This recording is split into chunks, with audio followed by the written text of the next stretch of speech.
Assalamualaikum para pendengar Al-Jumiyah Radio Streaming pada siang ini. Ya, Assalamualaikum Pak Ustadz. Mangga Pak Ustadz. Baik, saya akan awali. Bismillahirrahmanirrahim. Assalamualaikum warahmatullahi wabarakatuh. Alhamdulillah. Wassalatu wassalamu ala rasulillah wa ala alihi wa sahbihi wa man tabi'ahum bi ihsanin ila yaumil qiyamah, amma ba'du.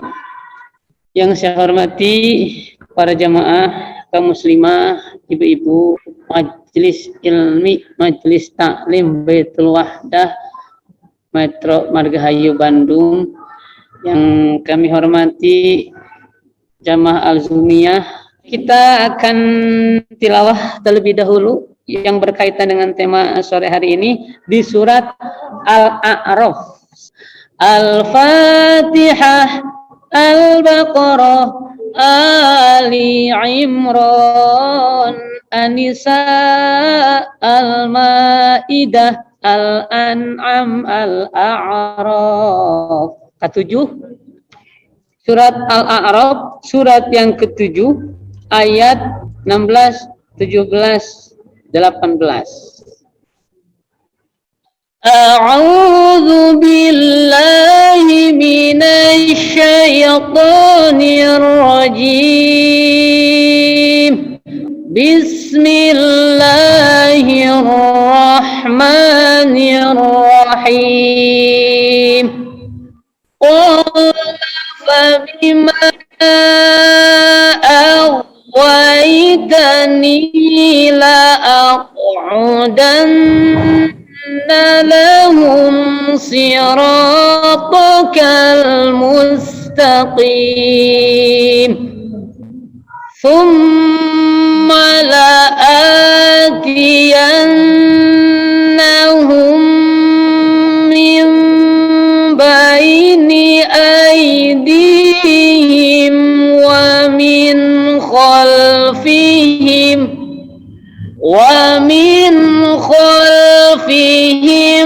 وعن أيمانهم وعن شمائلهم ولا تجد أكثرهم شاكرين.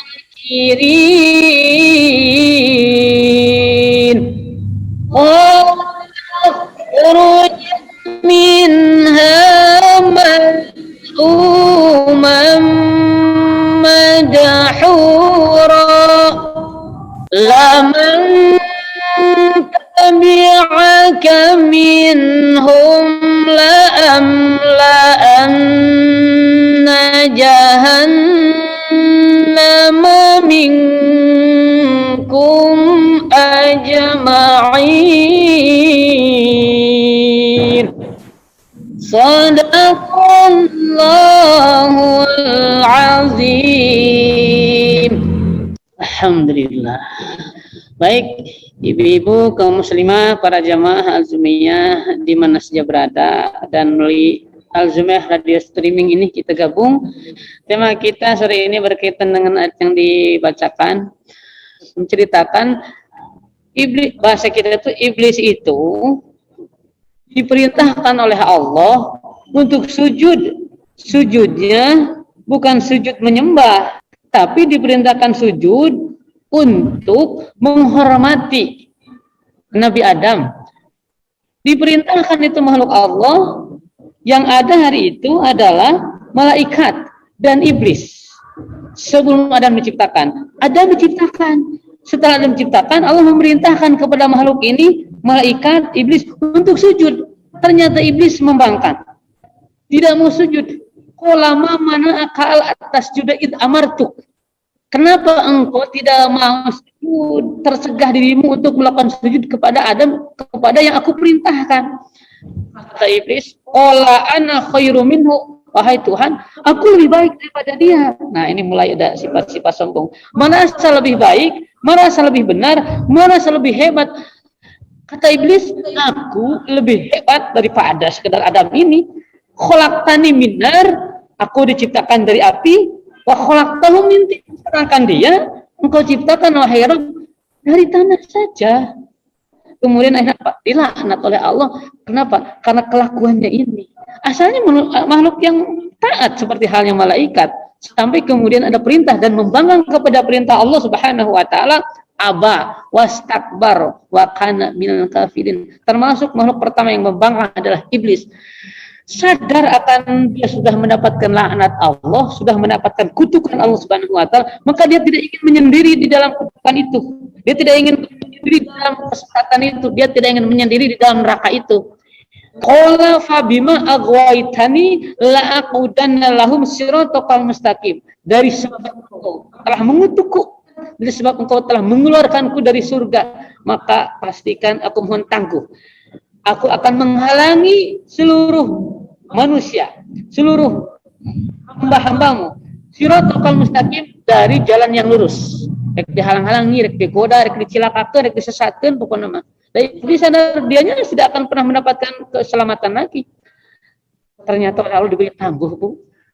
Jadi sampai hari kiamat mau mati-mati iblis mah. Mau orang makan mati. Mau sampai anak turunannya tidak akan mati-mati itu iblis. Kemudian thumma la'atiyannahum min bayni aydihim wa min khalfihim. Kemudian aku akan mendatangi mereka, aku akan goda mereka, aku akan iming-imingi mereka, aku akan halang-halangi mereka dari depan, dari belakang, dari kanan, dari kiri. Kami goda mereka semuanya dari setiap penjuru. Setiap waktu kami tidak akan henti-henti akan menggelincirkan mereka. Walah tajidu, sehingga nanti engkau tidak akan menemukan di antara hamba-hamba itu kecuali sedikit sekali yang selamat. Kira-kira bakal banyak mana penghuni neraka, penghuni surga? Gara-gara setan. Pertama gara-gara iblis, Bu. Dan iblis diberikan kekuatan oleh Allah untuk itu, diberikan izin, diizinkan, tapi diridhoi tidak. Tidak. Jadi tidak setiap yang diizinkan oleh Allah mendapatkan pula ridho Allah Subhanahu wa taala. Silakan. Tapi engkau tidak akan mampu menggoda hamba-hambaku yang bersyukur. Ibu, para jamaah sekalian, ternyata itu iblis pun pernah merasa takut, pernah merasa menyesal dan menangis luar biasa. Dalam kitab Bidayah wa Nihayah, salah seorang ulama ahli tafsir, Imam Ibnu Katsir, juz 2 menjelaskan, ini tema kita hari ini. Jadi 4 perkara yang membuat iblis menangis. Ciriku, inna iblisa, sungguhnya iblis, ronna arba'a ronnatin, itu menangis, sungguh menyesal dan pasti selamanya menyesal. Arba'a ronnatin, pada 4 perkara. 1, dia menangis ketika dilaknat oleh Allah Subhanahu wa taala, dikutuk Allah, Bu. Bagaimana tidak menyesal dan menangis itu ibu yang mengutuknya Allah Subhanahu wa taala? Kita dikutuk oleh orang-orang yang kita cintai saja kita sangat menangis dan menyesal. Ini dikutuk oleh pencipta alam semesta, termasuk pencipta iblis, dikutuk. Allah Subhanahu wa taala, iblis menangis iblis dalam keadaan ini. Jadi ikrar yang tadi itu diucapkan dalam keadaan memang dia menyesal sebetulnya. Menyesal nahabat tidak mengikuti perintah Allah tadi. Tapi sudah kadang dorak teh, Bu. Kagok. Terus kagok, iblis itu tidak pernah mundur, Bu. Kalau sudah begitu mah tetap saja begitu. Mau menyesal atas kelakuannya. Tapi dia menyesal dikutukkan oleh Allah Subhanahu wa taala. Menyesal, menangis. Yang pertama ketika dikutuk, makanya kita kalau mau baca Al-Qur'an kan selalu itu isti'adah. A'udzu billahi minasy syaithanir rajim. Ar-rajim. Aku berlindung kepada Allah Subhanahu wa taala daripada godaan syaitan, iblis. Ar-rajim, yang terkutuk, yang terlaknat. Sudah jelas itu dikutuk, dilaknat. Menangis setiap kita membacakan ta'awud ini, Allah mengutuk jelas. Orang-orang yang baca Quran mengutuknya pula. Ya kan? Ya Allah, aku berlindung kepada Engkau, mau baca Quran nih dari godaan iblis, setan yang terkutuk. Kita terus mengutuk makhluk ini. Allah pun dari dulu mengutuknya. Dan iblis menangis. Dia membacakan taud, dia menangis. Selepas itu ngagoda deui. Iblis mah tara bobo, Bu. Tara bobo, tara istirahat terus we. Sampai kapan istirahat teh? Sampai ke manusia mati nanti. Keur tidur kita tara istirahat iblis mah masuk ke dalam mimpi kita kan? Masuk ke mimpi teh. Ibu teh jumpa tadi dalam mimpi teh dengan mantan dulu. Waduh, mantan kapungkur. si bapak asup ke mimpi si bapak. Kemudian ngalindur. Iblis tuh yang masuk ke dalamnya kan? Bangun tidur, tidak berhenti menggoda lagi. Terus dari setiap keadaan, wa an aimanihim, wa an aimanihim, wa an syama'ilihim, wa min khalfihim, wa min aidihim, dari kanan, dari kiri, depan, belakang, setiap perkara, setiap hal, setiap keadaan menggoda kita, menggelincirkan kita. As-siratal mustaqim, dari jalanmu yang lurus. Pas ikrar, Bu, malu liren, orang ayat capek nanya, iblis matara capek, rata capek. Tapi ternyata iblis menyesal ketika dikutuk oleh Allah Subhanahu wa taala. Luar biasa penyesalannya. Yang kedua, iblis menyesal saat dikeluarkan di surga. Kata Allah Subhanahu wa taala Quran surat Al-A'raf ayat 18. Qala Allah berfirman, "Qala ukhruj minha." Keluar engkau dari surga. Mad'umam, dengan keadaan terhina. Nah, saat kamu dikeluarkan dari surga itu, iblis pun menyesal. Menyesal, Bu, luar biasa. Bagaimana tidak menyesal? Tempat yang paling nikmat, tidak ada bandingannya. La ainun wala ra'at, tidak akan pernah mata memandangnya. Pandangan-pandangan terindah sekalipun di alam dunia, mal biasa ngabandingan indahnya pandangan kita nanti di akhirat. Informasi-informasi yang masuk ke dalam kitab berupa perkara-perkara yang menyenangkan, indah, yang terbesit dalam benak kita, tidak akan mampu membandingi indahnya surga. Kemudian dikeluarkan oleh Allah Subhanahu wa taala, menyesal, menangis. Kemudian yang ketiga, iblis juga itu menyesal saat kelahiran Nabiullah Muhammad sallallahu alaihi wasallam. Jadi makhluk yang tidak bahagia, makhluk yang benci, makhluk yang tidak nyaman dengan hadirnya, dengan lahirnya Rasulullah, siapa pertama kali? Iblis. Makhluk yang sangat tidak suka hadirnya Rasulullah ke alam dunia, lahirnya Nabiullah Muhammad SAW ke alam dunia, hadirnya Muhammad menjadi rahmat lil alamin, yang pertama adalah iblis. Menangis iblis. Dalam Al-Quran surat Al-Anbiya ayat 107 Allah menegaskan begini, wa ma arsalnaka illa rahmatan lil alamin. Sadaqallahul azim. Wa ma arsalnaka, sungguh kami tidak mengutus engkau wahai Muhammad. Kami tidak utus engkau Muhammad, kami tidak hadirkan engkau Muhammad, kami tidak datangkan engkau Muhammad, kecuali hadirmu, kedatanganmu, illa rahmatan lil alamin, menjadi rahmat bagi seluruh alam. Alam itu jangan disangka manusia saja, seluruh selain Allah Subhanahu wa taala alam.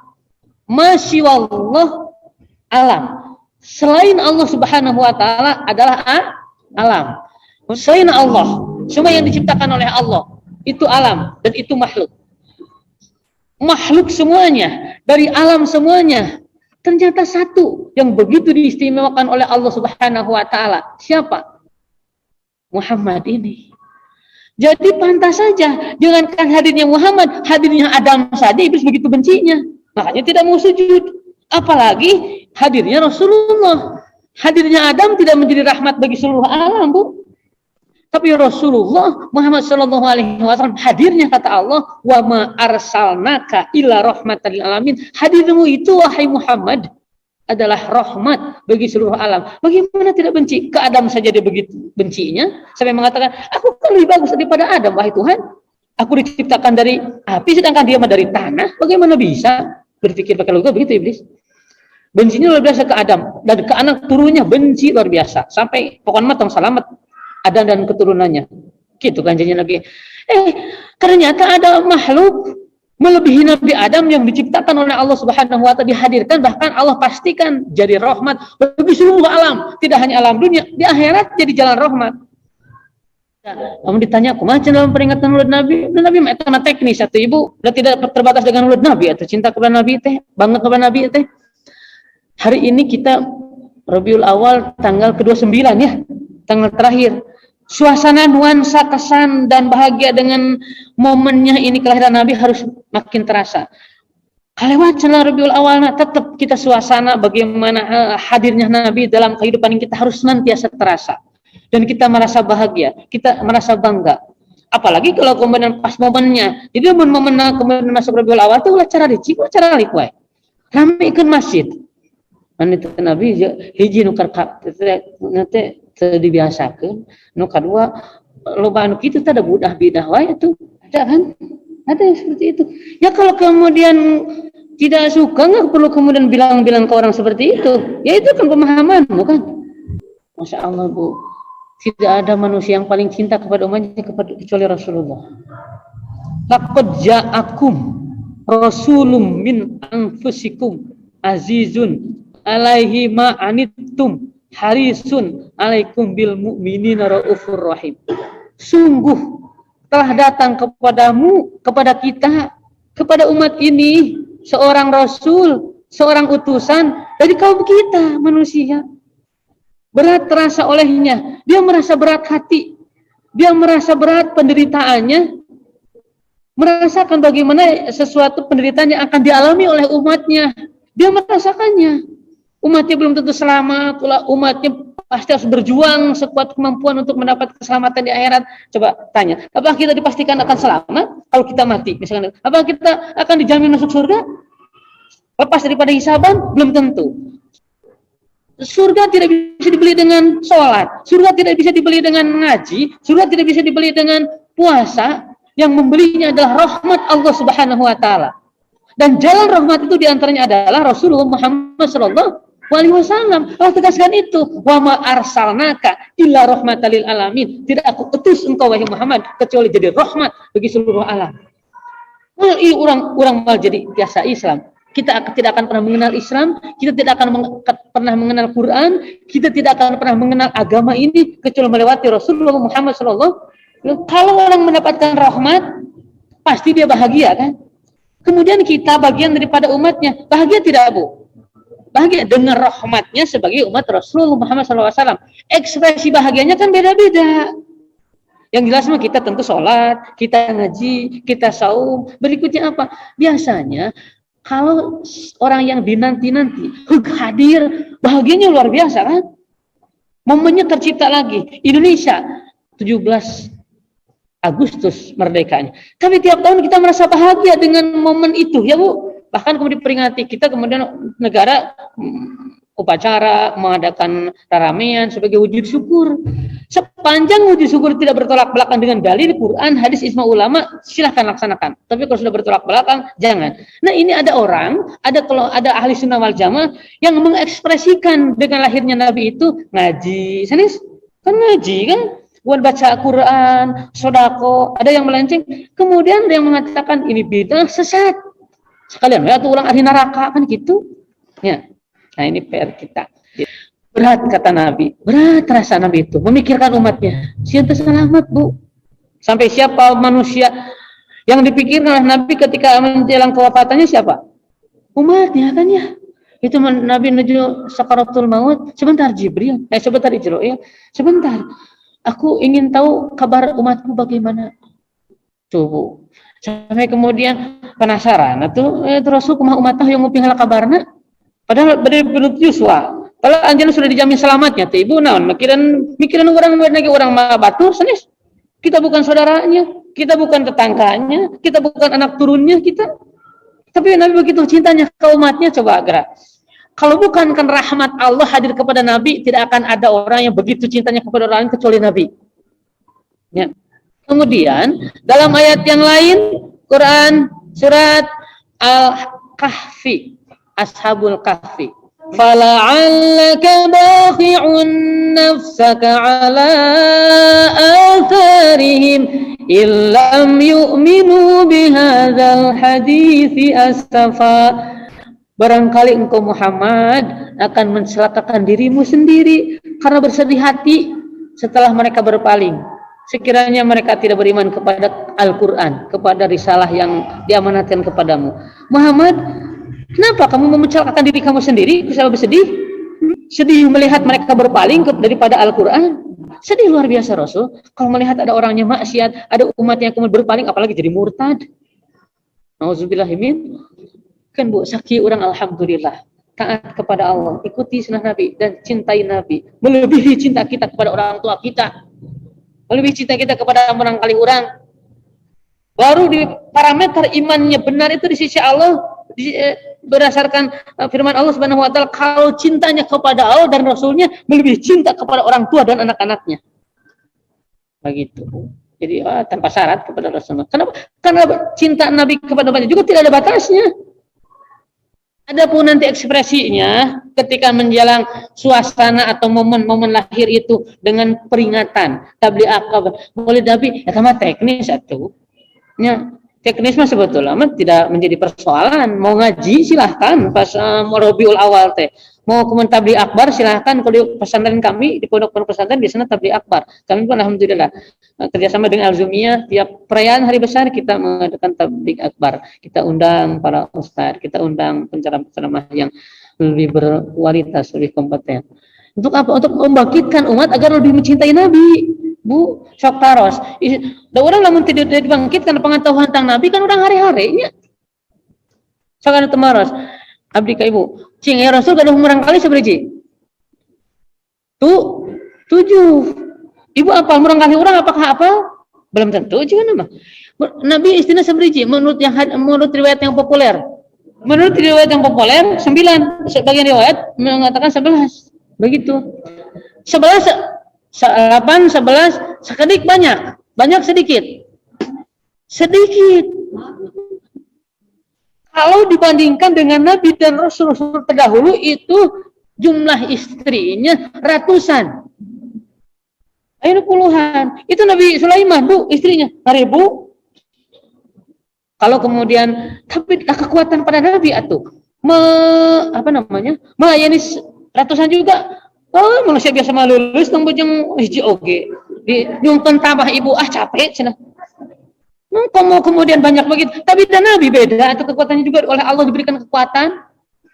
Nabi tidak ada bandingannya. Hese atuh dah melayani ratusan itu bisa Nabi.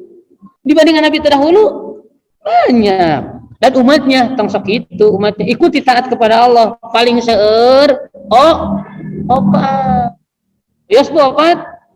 Hese meningkatnya hiji gitulah. Jadinya nah kemudian ibu nggak bandingkan apa kan ibu salapan istri pertama siapa? Khadijah. Usianya lebih tua mana Khadijah dengan Nabi senior mana? Serkini Khadijah kan usianya Rasul saat menikahi Siti Khadijah berapa tahun usianya? 25. Siti Khadijah milih lagi teu nu ngora teu gadis teu abg teu pertama lagi milih lagi anu senior 40 tapi atuh Bu 40 Siti Khadijah Bu zaman harita ayeuna meureun juga 17 tahun abg cantik luar biasa dan mereka orang terpandang itu orang kalau memandang Khadijah pokoknya mah salut dan Muhammad mendapatkannya ya 40 tahun harita Bu ayeuna mah jiga nama 20 tahun ayeuna lah cing usia 40 tahun jika 20 tahun ayeuna aya teu jika 17 tahun usiana 40 tahun aslina tapi jika wajah 17 tahun aya teu atau aya hese tong bujang-bujang ayeuna 40 tahun 30 tahun lagi orang rarobah nya ngarobah 30 tahun gitu geus beda gitu. Tuh, itu Nabi. Khadijah, Siti Khadijah. Istri yang paling bela tuh, Bu. Nah, apakah barangkali orang Arab apa ke? Jika namanya apa tanpa gua apa? Kamu lamun tadi bangkitkan, Bu. Kamu orang tadi yang ngaji, itu benar Barzanji Maya. Benar Barzanji Ayah, pelajaran tentang Nabi. Tinggalnya lahir sampai wafat sampai perjuangan anak ayah. Matak dikaji itu berjanji dengan riwayat dengan terjemahannya bagus luar biasa. Tapi orang yang membidahkannya heran. Kita mah juga nama aya misi rek ngajauhkeun urang jeung Nabi. Jadi teu hafal Nabi teh. Begitu sieun kitu abi mah. Abtadiul imla bismidzatil aliyah. Berjanji ta? Apa artinya? Abtadiul imla bismidzatil aliyah. Abtadiu aku memulai tulisan ini. Imla itu tulisan. Abtadiul imla bismidzatil aliyah. Aku mulai tulisan ini dengan nama zat aliyah yang maha tinggi. Jadi dimulai dengan bismillah itu para ulama. Tapi ya ustaz zaman kiwari mah ilmu nakarek sakitu bid'ah cenah kitu berjanji ka sok. Itu ulama luar biasa. Memulai lagi pakai bismillah, tulis bismillah. Abtadiul imla bismidzatil aliyah. Itu orang kosong tak bal artina kita lampang lainnya. Kadang kemah lamun maca berjanji, bari jeung hartosna makin cinta Bu. Makin gandrung. Nah, kembali kepada tema. 4 hal. Yang terakhirnya itu iblis, Bu, menangis, menyesal saat diturunkannya surat Al-Fatihah. Perkara yang diberikan hanya kepada Rasul dan tidak kepada nabi-nabi yang lainnya adalah suratul Fatihah. Itu dipastikan. Dan surat pertama yang secara gamblang, secara keseluruhan diturunkan adalah Al-Fatihah. Matak sedikit-sedikit kalau ulama itu Al-Fatihah. Nah, musir iblis lah. Al-Fatihah. Begitu. Semoga dipeparin rahmat, disembuhkan, didamangkan Al-Fatihah. Tekudu ke Arab hala ya, terlalu Al-Fatihah. Niatan mah kurang we gitu. Lalu mari kita ada hadis dalam riwayat Imam Muslim, barang siapa dalam setiap permohonannya diawali atau diakhiri dengan suratul Fatihah, maka diijabah segala permohonannya. Meskipun teu make doa ti Nabi oge, redaksi ti Nabi maksudnya teh. Redaksi nanti tak apal nanti Allahumma inna dan sebagainya begitu tak apal orang kia ya Allah abi mohon rahmat abi mohon murangkali abi sing solehin solehat Al-Fatihah maka diijabah ta permohonan nanti gitu. Jadi lamun sakedik Al-Fatihah berarti awal di ujung. Contohnya kan ulama kapungan tara banyak apa bolah tara banyak rumit dilaksanakeun we kusabab aya dipertanyakeun naon cenah Al-Fatihah we selalu begitu Al-Fatihah kan begitu. Tah kakari kumaha harus dijelaskan gitu Bu. Sebab kita tuh luar biasa di samping ilmunya, kesolehannya luar biasa dan bijaksananya luar biasa seperti itu. Baik para jamaah yang budiman, ibu-ibu, kaum muslimin, muslimat, para jamaah Jumiah di mana saja berada, semoga ada manfaatnya apa yang disampaikan hari ini. 4 hal iblis pasti menangis dan menyesal. 1, ketika dilaknat oleh Allah Subhanahu wa taala, yang kedua diusir dari surga, ketika lahirnya Rasulullah Muhammad sallallahu alaihi wasallam, dan keempat iblis menangis ketika diturunkan suratul Fatihah. Moga-moga kita makin meningkatkan cinta kepada Nabi, makin meningkatkan interaksi dengan Al-Quran, makin perbanyak kita dawamkan Al-Fatihah setiap hari kita, dan mudah-mudahan usaha kita dalam taat kepada Allah diterima oleh Allah Subhanahu wa ta'ala. Terima kasih atas segala perhatian, mohon maaf atas segala kekurangan. Subhanakallahumma rabbana wa bihamdika asyhadu an la ilaha illa anta astaghfiruka wa atubu ilaik. Assalamualaikum warahmatullahi wabarakatuh. Nuhun Pak Adam, hatur nuhun Prof Sofyan, hatur nuhun Bu Ina, Ina Bahadiat, Bu Regi, Bu Gita semua. Hatur nuhun. Amin, Pak Ustaz. Jazakumullah khairan katsira. Allah ya rabbal alamin.